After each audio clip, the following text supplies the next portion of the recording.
Bonjour Monica, bonjour à tous. Je m'appelle Anna Rachim, je suis coach en éducation bilingue et biculturelle, ce qui veut dire que je travaille avec les parents qui ont du mal à transmettre leur langue maternelle à leurs enfants. J'accompagne les parents dont les enfants ne connaissent pas encore la langue des parents ou ils la connaissent mais répondent aux parents dans la langue du pays où habite la famille. Vous pouvez avoir plus d'informations sur mon travail dans la vidéo, dans la description. Aujourd'hui, j'ai invité Monica qui est coach en équilibre de vie et en réussite professionnelle. Et tu nous diras ce que tu fais exactement.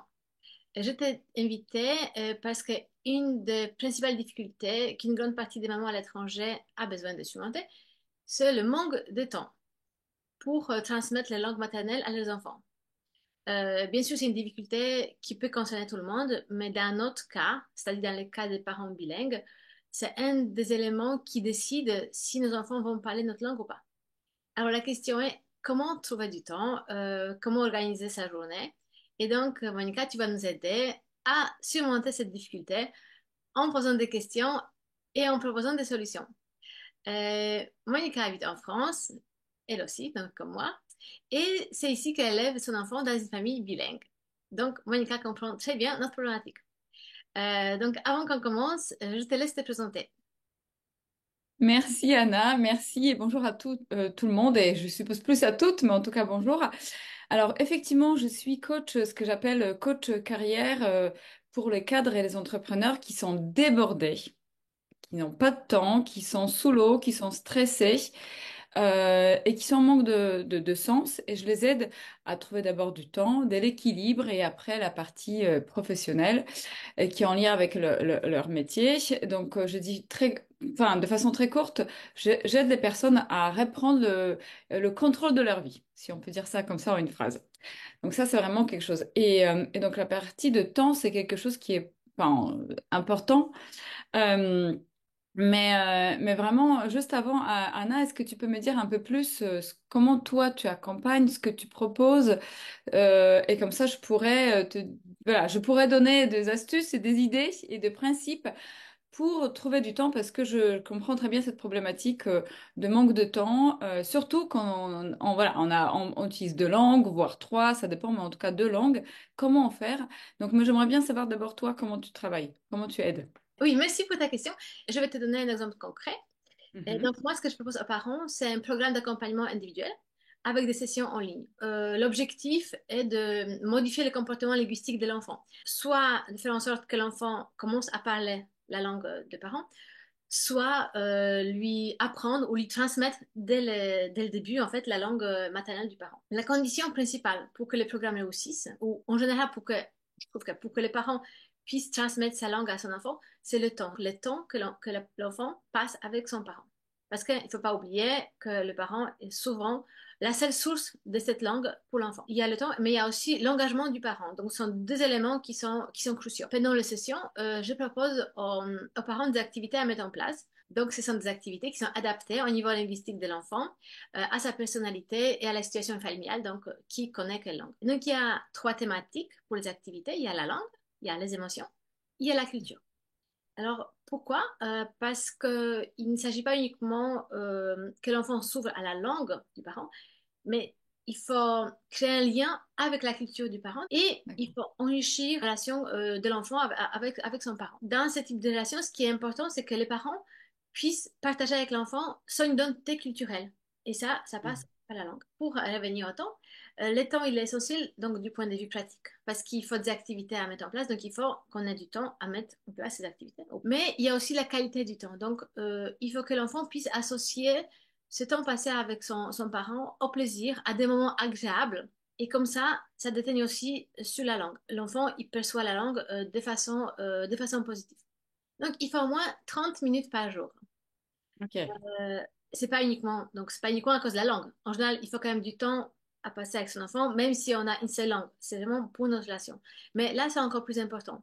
Pour moi, la question centrale, c'est le sens. C'est le sens que la langue va avoir pour l'enfant, puisque nos enfants savent que nous, on comprend et on parle la langue majoritaire. Donc, c'est pas l'envie de communiquer avec le parent qui va être le déclencheur ou qui va faire du sens, en fait, par rapport à la langue, mais c'est quelque chose d'autre. Et donc, ça peut être la culture et le lien avec les parents. Pour revenir au temps, encore une fois, l'enfant a besoin de sentir qu'on est là pour lui à sa disposition pendant ce temps-là. Le problème, c'est que il y a des pays où les mamans travaillent un peu moins longtemps, par exemple, elles terminent à 16 heures, mais nous, on vit en France, et donc voilà, c'est un exemple vraiment très flagrant parce qu'ici, en général, on termine à 18 heures. Donc, on termine à 18 heures, on connaît ça de notre vie de salarié avant. Et donc, le temps de rentrer à la maison, il est 18h30. Et comment faire pour trouver du temps, pour trouver du temps par rapport à notre langue, mais pas uniquement parce qu'on a besoin du temps à passer avec notre enfant. Est-ce que tu peux nous aider? Comment trouver du temps? Ok. Alors, je vois. Donc, alors, avant, effectivement, de donner, comme je disais tout à l'heure, quelques principes, ce que je te propose, c'est vraiment de se poser et surtout se dire, c'est quoi le temps? Qu'est-ce que ça veut dire? Quelle est la définition du temps sans regarder forcément dans la rousse?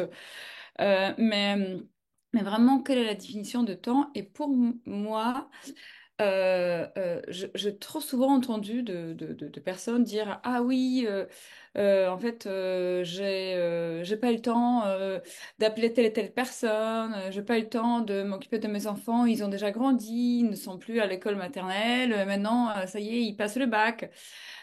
Ou alors vraiment dans des situations plus complexes, enfin, plus tristes plutôt, c'est-à-dire ben, j'ai pas appelé telle personne et finalement elle était malade, elle est décédée, donc ça va jusqu'au-là.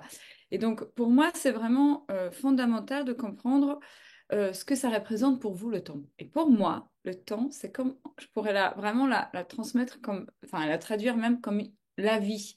C'est-à-dire le temps pour moi, c'est un moment qu'on passe avec nos proches, avec des personnes qui sont importantes pour nous.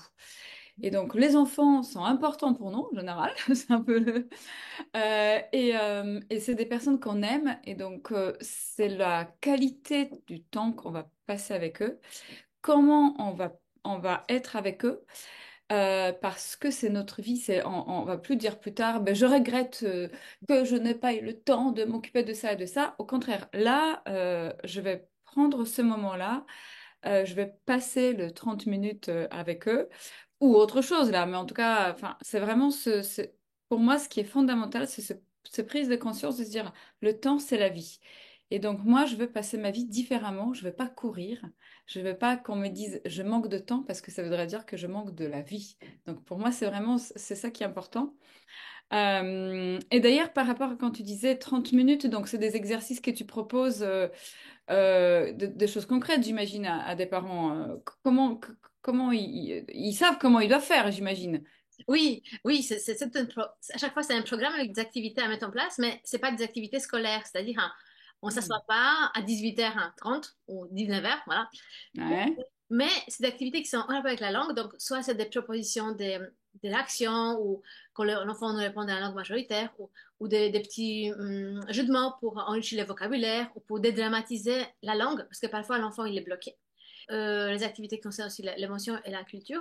Comme je disais, des jeux de mots, de l'action, des conversations, parfois des récits ou du storytelling, des activités à mettre en place en commun. Ça peut être des recherches de l'information ou un projet en commun ou des petits défis.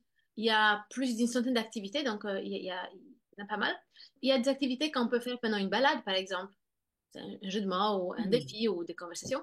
Parfois aussi dans la voiture, hein, où il y a d'autres on fait plus à la maison parce que voilà, dessiner ou faire une recherche, c'est plus à la maison. Pour moi, il ne s'agit pas de faire plus, mais de faire différemment. C'est 30 minutes, c'est la base pour chaque parent, comme je disais, pas uniquement pour les parents bilingues, mais pour moi, c'est voilà, dans le cadre de l'éducation, on veut passer du temps avec notre enfant. Pour tous les Et parents, ouais. et ce que je voulais dire aussi, c'est que on lit souvent à nos enfants le soir, mais pour moi, la lecture rentre pas dans le cadre de ces 30 minutes. Parce que la lecture, elle est un peu plus passive pour l'enfant. C'est-à-dire, l'enfant, il écoute, mais il n'y a pas de vrais échanges, en fait, sauf si, voilà, là, si on lit et on discute en même temps.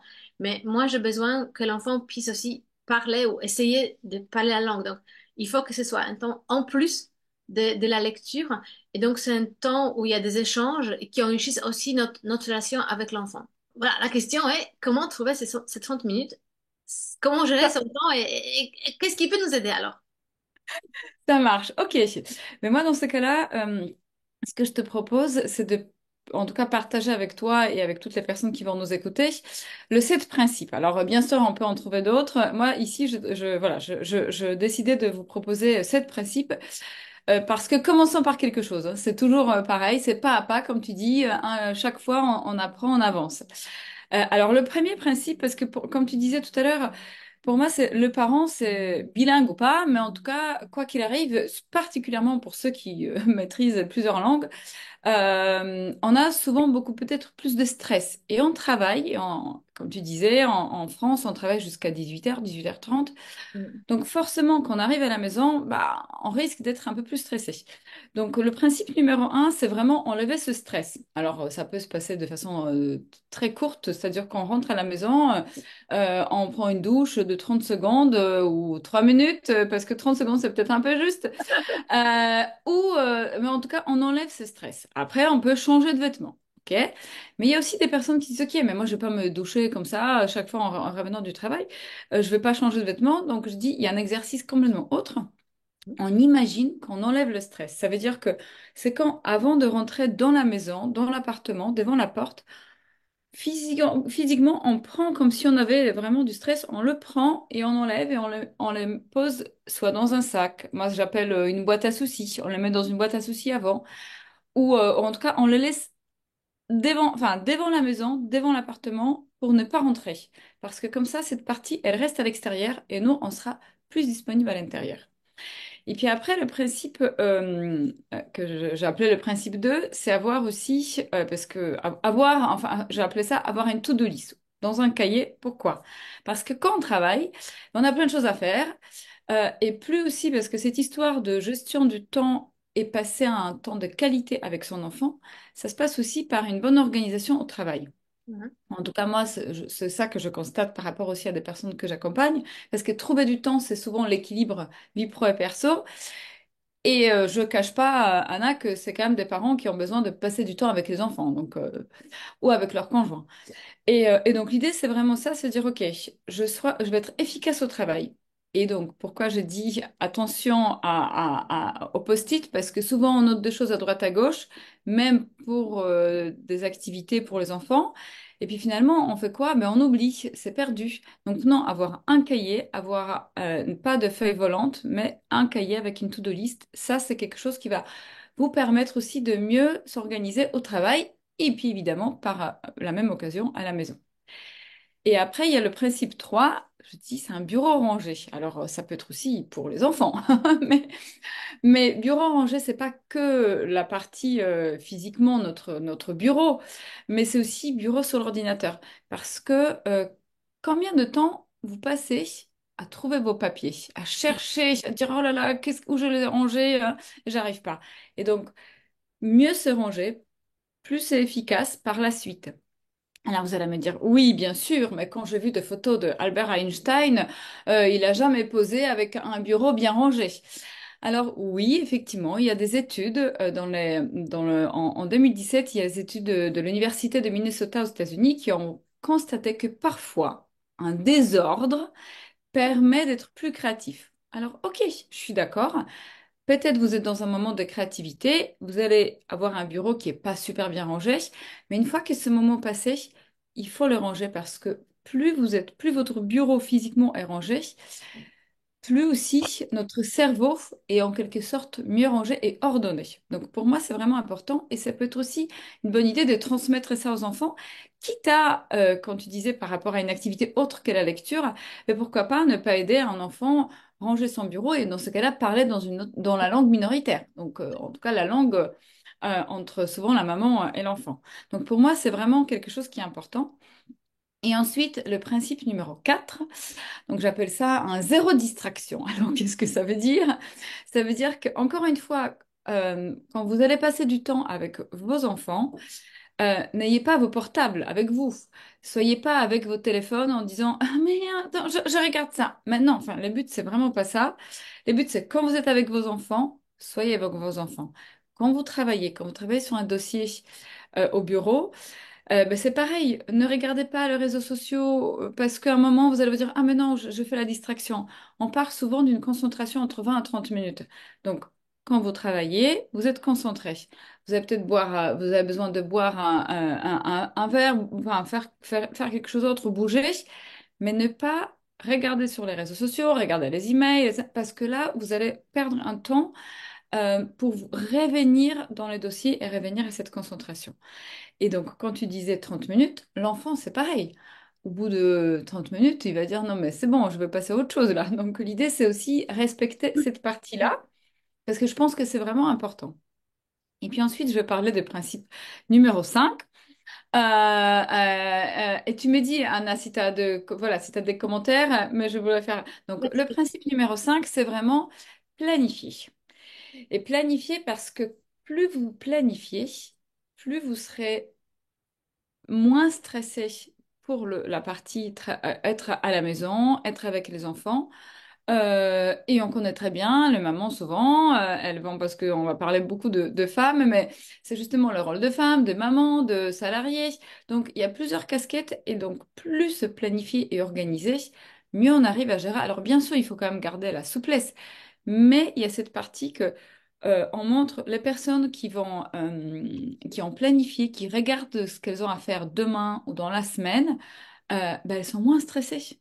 Et puis donc forcément, moins de stress, ça veut dire que plus de disponibilité pour les enfants. Donc pour moi, en tout cas, cette partie va être importante. Et puis, je vais donner un exemple très simple, mais vous décidez de partir en vacances, vous dites, OK, ben, je vais chercher des billets d'avion, finalement, je le cherche. Et puis je passe du temps à le trouver. Donc je vais faire quoi? Ben, pendant 3 jours, je vais le chercher, par exemple le soir, en me disant, attends, vous allez dire à vos enfants, attends, là je veux juste maman, on cherche le billet d'avion pour partir en vacances. Super. Et puis premier jour, vous dites, je vais chercher peut-être le lendemain, je vais trouver le moins cher.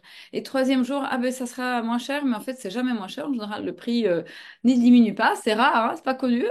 Et puis finalement, vous avez perdu 3 jours au lieu de vous dire, bon, je me concentre, je vais prendre 1 heure à chercher le billet d'avion. OK, je sais que ce prix-là, est-ce qu'on a ce budget-là? Très bien, quitte à parfois payer 50 euros plus cher, parce que ça veut dire que là, vous n'allez pas passer 3 soirées ou 4 ou plus à chercher.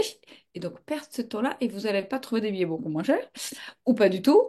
Donc, c'est aussi l'histoire, parfois on parle de temps et d'argent, donc c'est vraiment dans cette partie planification, c'est se dire, OK, je garde, je me concentre, je cherche, je fixe, j'achète, et comme ça, je suis disponible ensuite pour toute la famille, pour les enfants, pour passer du temps de qualité avec eux. Donc, pour moi, c'est vraiment la partie importante. Ouais, Vas-y. c'est un peu aussi quand on se dit, bah, j'ai plus de temps pour faire quelque chose, bah, du coup, je vais le faire plus longtemps. Mais si j'ai juste une soirée, bah, je vais mobiliser toutes mes ressources pour faire ça en une soirée. Et donc, en fait, Ex- c'est pratique, c'est vérifié et c'est vérifiable. Donc, au lieu de se dire, bah, j'ai toute la semaine, donc je fais un peu, non. Sinon, je le fais soit tout de suite, soit à la fin, mais je sais que le temps, il est limité et je me limite à ça. Et je sais plus efficace. Exactement. Et comme tu dis, justement, la partie planification, c'est vraiment... Alors après, je vous invite aussi au travail, c'est-à-dire que vous planifiez, par exemple, vous avez des dossiers sur lesquels vous travaillez, et puis on dit souvent, dans l'idéal, c'est lire le mail 2 fois par jour. C'est en fin de matinée, fin de journée, parce que ça veut dire que là, vous prenez un email, vous allez le lire, vous allez répondre tout de suite, et vous savez que vous avez un temps pendant 1 heure, par exemple, vous êtes concentré sur les emails. Parce qu'il y a aussi cette histoire de quand on va s'interrompre, on a un dossier sur lequel on travaille, on va s'interrompre parce qu'on va répondre à un email, bah, on va partir sur ça. Alors l'idée, c'est j'ai 1 heure, je travaille sur ça, comme tu dis. Ce moment-là, je l'ai fait et c'est pas la peine de reporter pour plus tard, le lendemain. Je le fais maintenant, j'arrête. Donc le billet d'avion, je cherche maintenant, j'arrête. Une fois que c'est décidé, c'est fini. Je vais pas passer ma semaine, comme tu dis, peut-être encore. Non. Donc l'idée, c'est vraiment ça. Et puis le principe numéro 6, il est très simple. C'est accepter l'imperfection. Qu'est-ce que ça veut dire? C'est vraiment dire, voilà, c'est pas grave, ce n'est pas parfait, je le fais quand même. Pourquoi? Parce qu'on s'est rendu compte que les personnes qui sont organisées, souvent, elles ne sont pas parfaites. Parce qu'elles passent à l'action, elles vont faire des choses, elles vont être efficaces, elles vont concentrer leur énergie sur certaines choses qui sont vraiment importantes. Et puis elles vont, parce que si vraiment vous avez envie d'atteindre la perfection à tout prix, je suis désolée, mais on risque de procrastiner. Mm, Et c'est pareil pour dans le cadre de parents que tu accompagnes, c'est-à-dire que si il faut absolument que ça soit tous les jours à la même heure, que ça soit parfait de telle heure à telle heure, mm, ben, vous allez jamais le faire. Parce que finalement, vous allez jamais trouver du temps pour cette partie-là. Parce que vous allez vous dire, ah ben non, je dois faire ceci, je dois faire cela, je dois faire cela. Et alors, c'est pour moi, c'est vraiment ça qui est dommage. Parce que plus vous dites, c'est pas grave, c'est imparfait. J'arrive là, finalement, on va cuisiner, par exemple. Moi, j'ai beaucoup utilisé la cuisine comme un moment, en tout cas, un endroit et moment où, avec ma fille, on parlait notre langue. Pourquoi? Bah, parce que c'était un autre moment. Et puis, la cuisine, bah, on l'a fait pas forcément toujours à la même heure. Donc, on se disait, OK, bah, très bien, je suis rentrée à telle heure, on va faire à ce moment-là. Et puis, on s'adapte, on n'est pas parfaite. Et puis, encore une fois, tant mieux. Parce que ce que je veux dire, c'est que si vous êtes imparfaite, vous allez réaliser vos objectifs. Et ça va être atteignable parce qu'on va dire, bon, OK, ben, 30 minutes par jour, on arrive à le faire à différents moments. Parfois, c'est peut-être le matin, parce que il y a un jour où on est beaucoup plus calme, on arrivera à faire ça le matin, ou dans la voiture, je ne sais rien. Mais en tout cas, vraiment, l'idée, c'est de dire, voilà, soyez imparfaite. Pour moi, c'est quelque chose qui est très important. Et puis après, il y a le principe numéro 7. Donc, j'ai envie de dire, c'est fixer un objectif clair et réaliste. Et c'est-à-dire, et là c'est très simple, si on dit 30 minutes par jour avec mon enfant, je me dis 30 minutes par jour avec mon enfant et je commence par fixer en me disant, je vais faire ça pendant une semaine, 2 semaines, 3 semaines, un mois. Et on sait que pour changer une habitude, il faut au moins 3 mois. Donc pour moi, c'est quelque chose, mais fixer quelque chose et un objectif, ou en tout cas clair. Et cette partie, fixer un objectif clair, ça va aussi avec pour moi, un état d'esprit, on se dit, OK, je vais faire des choses de façon simple, je me fixe des objectifs clairs et simples, et je garde cet état d'esprit que je continue et je vais réussir, je vais le faire. mm. Ouais. Est-ce que... Ce que j'aime bien, c'est que quand tu dis un objectif, par exemple, pour une semaine, voilà, au début, c'est une semaine. Donc, c'est un objectif qui est plus atteignable que si on dit, voilà, pendant un an, je fais une demi-heure tous les jours. Non, pour l'instant, je fais une semaine et ensuite, je fais plus. Mais déjà, au bout d'une semaine, je sais, waouh, j'ai réussi. Et donc, ça me donne ça me booste, en fait, pour la suite et ça me prouve que je suis capable de le faire. Donc, Bien sûr. cette idée des petits objectifs, c'est super efficace et c'est très stimulant aussi pour les parents, pour tout le monde. Mais complètement. Et puis, j'ai encore envie de vous dire, c'est-à-dire que si vous faites vous dites, OK, pendant une semaine, mais vous avez fait une semaine. Si dans tes programmes, il faut certains exercices pendant, je sais pas, une semaine, où tu te dis, ben voilà, il y a un programme, vous pouvez suivre, ça veut dire que c'est possible. Et ce que tu dis, vous avez réussi, bravo, on se félicite. On vous félicite l'enfant, enfin en tout cas les enfants vous-même et vous pouvez avancer. Et dans ces cas-là, vous gardez aussi cette partie d'état d'esprit de réussite parce que ça, c'est quelque chose qui est très important. Ouais, tout à fait. Merci beaucoup. J'avais encore une question. Et Oui, c'est un peu lié à ça, en fait. C'est par rapport au mindset. oui. Et je voulais savoir comment tu le perçois. Parce que moi, je pars du principe que notre attitude détermine notre comportement. C'est-à-dire, si je décide que je veux réussir à faire quelque chose, en général, j'y arrive. Par contre, si Mhm. dès le début, j'ai une attitude négative en me disant non, mais ça va pas aller, non. Bah, je l'ai fait de sorte que ça marche pas puisque je suis persuadée, donc je vais me donner la raison. Et voilà, et donc je vous invite à regarder mon cycle de vidéos par rapport à ça, donc la ligne est dans la description. Et ça ne concerne pas uniquement l'éducation bilingue, mais en fait, ça concerne tout. C'est-à-dire que notre attitude a un impact sur la façon aussi dont on définit nos priorités. Donc, il ne s'agit pas uniquement de trouver du temps concrètement, pratiquement, mais c'est aussi dans la tête. Comment toi, tu le vois? Alors, enfin, tu me connais là déjà, tu sais que c'est quelque chose qui est important parce que, c'est fondamental ce que tu viens de dire, c'est-à-dire que si à la base je me dis je vais réussir, ce qu'on vient de dire, si je dis je vais réussir, ça veut dire que je me mets dans un état d'esprit, dans un mindset de réussite. Alors, c'est pas toujours, effectivement, c'est pas toujours, n'est pas rose et on n'arrive pas tout de suite à dire oui, ça va bien marcher. Alors, ça peut, mais c'est pas le cas de tout le monde. Et alors, moi, j'aime bien des exercices, et j'appelle ça une méthode BHB. Ça vient parce que comme j'ai vécu en Angleterre quelques années, j'aime bien cette partie. Donc, pourquoi BHB? Parce que ça parle de body, heart and brain. Donc, c'est vraiment le corps, le cœur et le cerveau. Et alors, qu'est-ce que ça? Et ça, c'est très simple, et ça, il suffit 15 minutes par jour, mais par jour. C'est encore une fois, c'est vraiment l'habitude, c'est tous les jours, pas à pas, on arrive à atteindre nos objectifs, nos rêves, tout ce qu'on a prévu.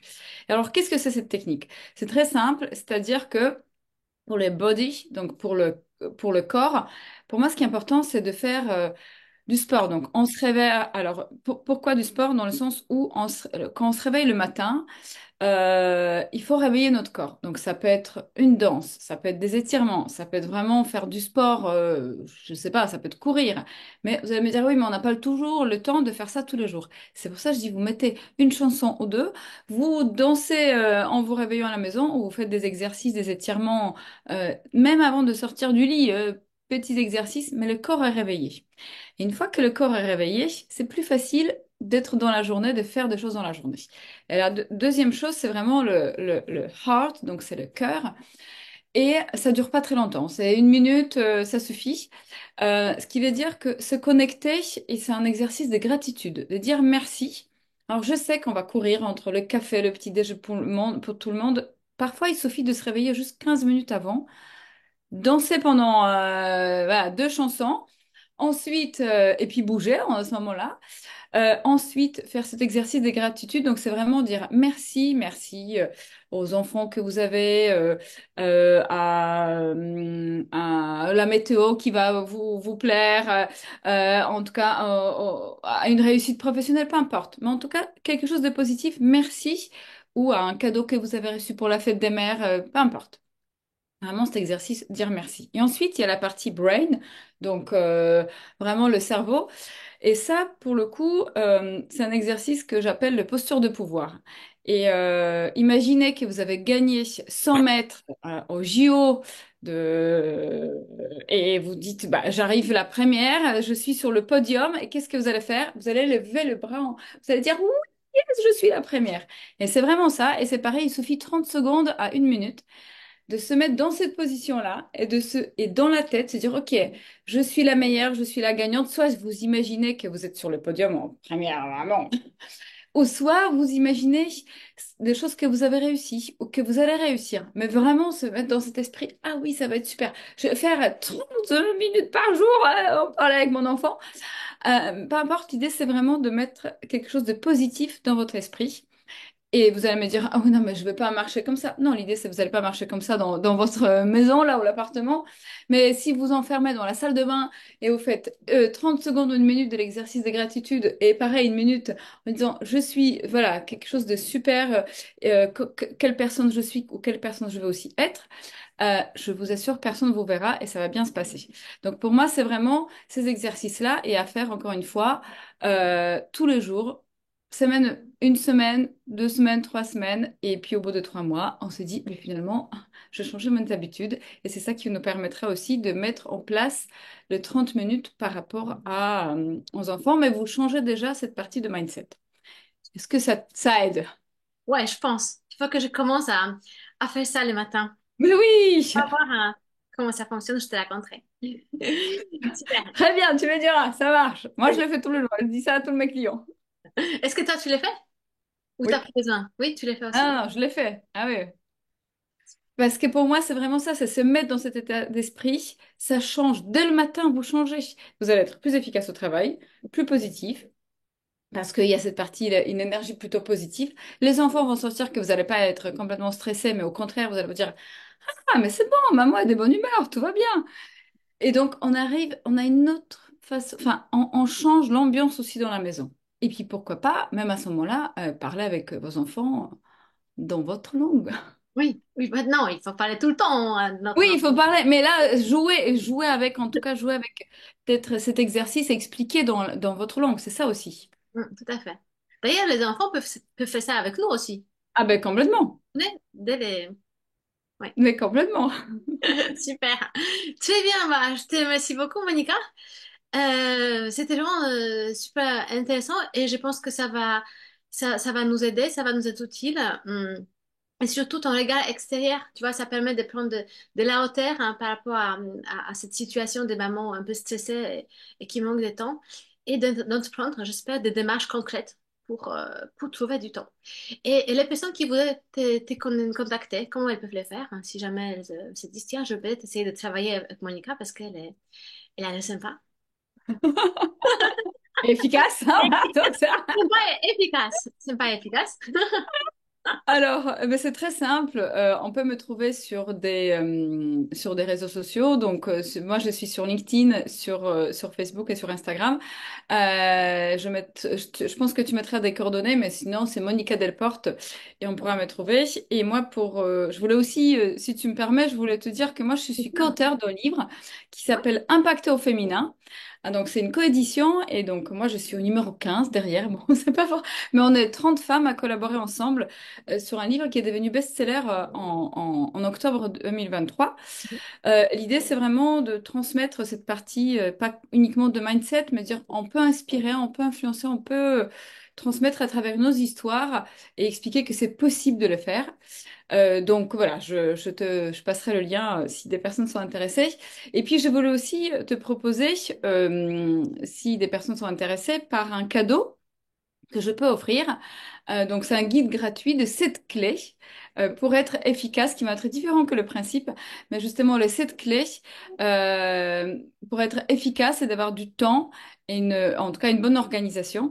Donc, c'est un guide qui est électronique. Si tu es d'accord, pareil, je te mettrai le lien pour que les personnes puissent trouver. Et surtout, encore une fois, mais il faut passer à l'action, commencer, et encore une fois, c'est pas à pas.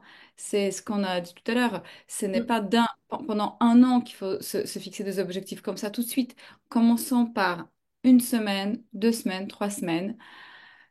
Ensuite, on s'approche de un mois et puis ça avance. Donc, c'est vraiment pas à pas et chaque jour. Et c'est ça qui est efficace. Et c'est comme ça que ça fonctionne. Ouais, tout à fait. Bah, c'est exactement ce que j'ai dit aux parents que j'accompagne. Je lui dis, ben, ça va pas changer comme ça du jour au lendemain, en fait. Votre enfant, il va pas d'un coup parler votre langue au bout d'une semaine. Non. Mais au début, il y a peut-être des petites phrases. Déjà, l'attitude va être plus positive. Et petit à petit, au bout de quelques mois, c'est possible. Par contre, il faut se dire que c'est un travail un peu à moyen terme et pas comme ça, bah, demain, c'est pas possible. Mais ça, c'est dans chaque domaine et on le sait très bien. Mais Voilà. on est bien d'accord, c'est dans chaque domaine. Mais en tout cas, moi, je te remercie pour l'invitation. Et puis, bah, je reste, voilà, s'il y a des personnes qui sont intéressées, tu mettras les coordonnées et moi, je serai ravie de pouvoir échanger avec elles. Tout à fait, merci beaucoup, Monica. Je vais mettre dans la description tes coordonnées. Et puis, je vous invite aussi à observer les profils de Monica parce qu'il y a plein d'inspirations très positives. Et puis, on se voit bientôt pour un autre sujet, parce que je me souviens. Et Oui, sinon, je vous souhaite à tous une très bonne journée et à très vite. Au revoir. à bientôt, bye bye.